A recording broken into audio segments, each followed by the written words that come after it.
alcohol was served at its annual Diwali celebration.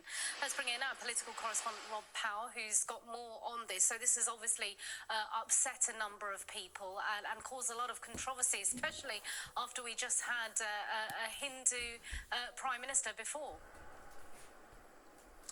Yeah, it was last month that there was a reception here at Downing Street for Diwali, that people were invited in. The Prime Minister was there as well. It's now emerged that during that reception, meat, reportedly lamb kebabs and alcohol, beer and wine, was served.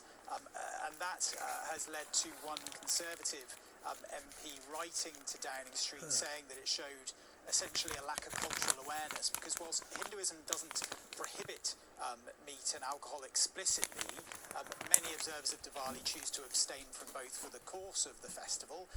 Many are vegetarian as well, or teetotalers as well. So what the Tory MP Shivani Raja said was that it represented a disappointing lack of knowledge to the traditions that many British citizens hold dear. Now, Downing Street has apologised for it. They've issued a statement in which they said a mistake was made in the organisation of the event. We understand the strength of feeling on this issue, and so we would apologise to the community and assure them it will not happen again. So a bit embarrassing for Number 10 and those that organise events here, especially, as you say, considering that Rishi Sunak, who was Prime Minister here a matter of months ago, was the first British Hindu Prime Minister. Celebrating Diwali here was a very big moment for him. He spoke about it before.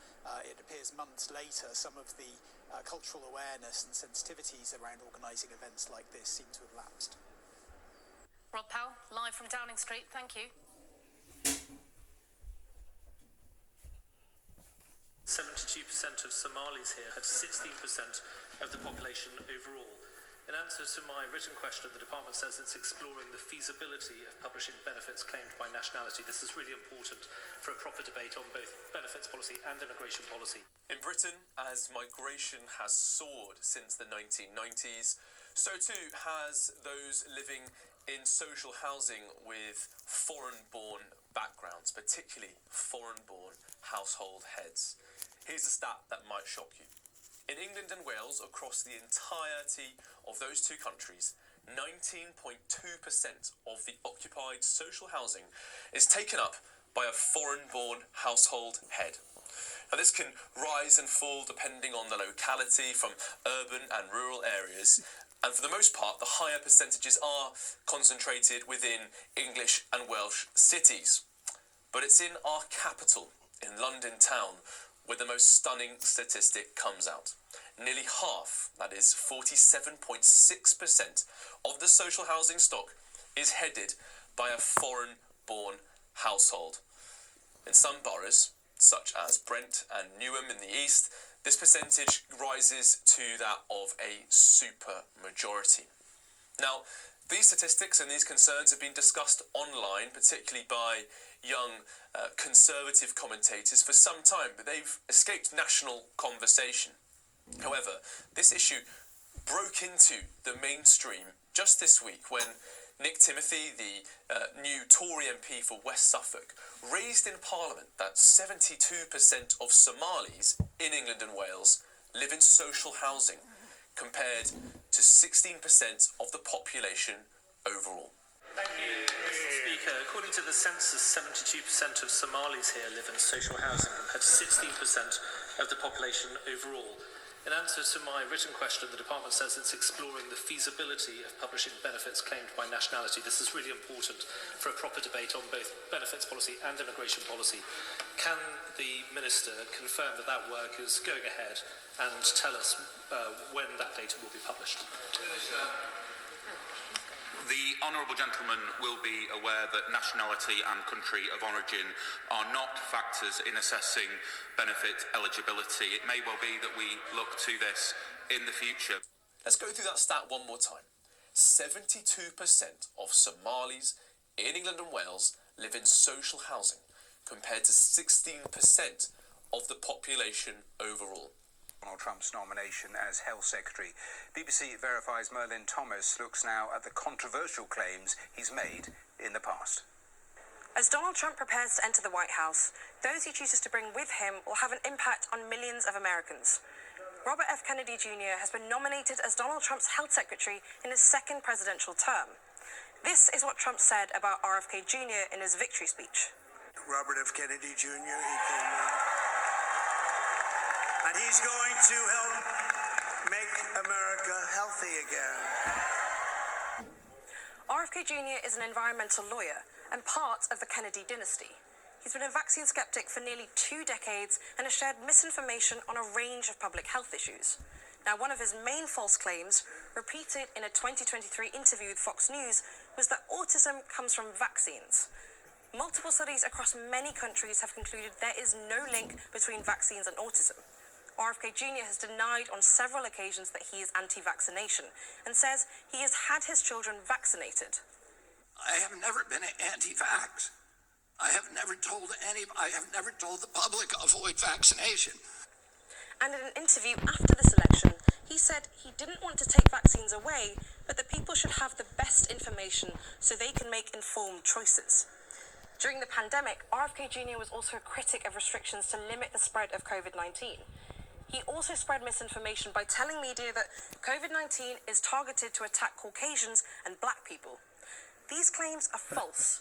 Health specialists have said the virus didn't target any specific ethnic group, and the number of COVID cases had more to do with larger or intergenerational households.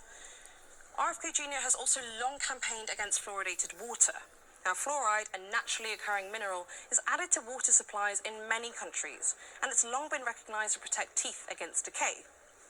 In his post on X, RFK Jr. said fluoride is associated with several health issues, including arthritis, bone cancer, and neurodevelopmental disorders. The experts we spoke to say the research he cites doesn't relate to the very low levels of fluoride in drinking water. Now, the big question is whether his appointment will be approved by the Senate, and if so, how will RFK Jr. govern? Should be a masterclass in diplomacy. But some world leaders are better at it than others. The president of host country Azerbaijan used his opening speech on Tuesday to wax lyrical about its oil and gas. Many other important criteria which should be a basis for kind of evaluation of the country's performance, but not the country's natural resources, which are the gift of the god. A bad look for a country that has put itself forward to be a climate leader. And today, the image of the annual COP summits tarnished further. A group of COP veterans made a bombshell intervention, warning the process is moving too slowly while the planet is on life support. In an open letter, they said, "It is now clear that the COP is no longer fit for purpose. This is what compels our call for a fundamental overhaul of the COP. We need a shift from negotiation to implementation." The conference here in Baku still has a week to run, and for the thousands of delegates today, it was business as usual. But there are now serious questions being raised by some climate heavyweights about whether COP as it is can deliver meaningful change. But the authors of the letter later panicked, worrying their words could be hijacked by those who want to cancel COP altogether. So they removed the language about it not being fit for purpose. We started to hear that there was some use of the language as if we were trying to call for the elimination of COPs. And of course, that's not at all the case. And for vulnerable island nations losing their coastlines to rising sea levels, this forum is something they also cannot live without. While others may have their criticisms of the COP process, it's extremely important for us because that is the only time that our voice can be clearly heard. The response from both the UN climate body and Azerbaijan's team has been no comment. Murder, you do not have to say harm defence, you do not mention one question, say or anything you do say maybe begin. Just listen, alright? Yes, of course, Cap. So, just give you some further details, alright? Yeah.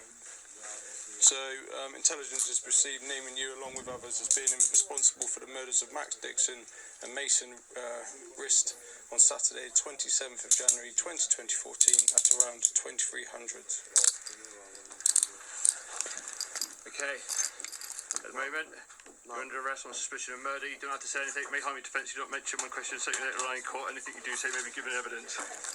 You're further arrested for another count of murder, okay? So you don't have to say anything, but may harm your defence if you do not mention one question, something which you later rely on in court. Anything you do say may be given evidence, okay?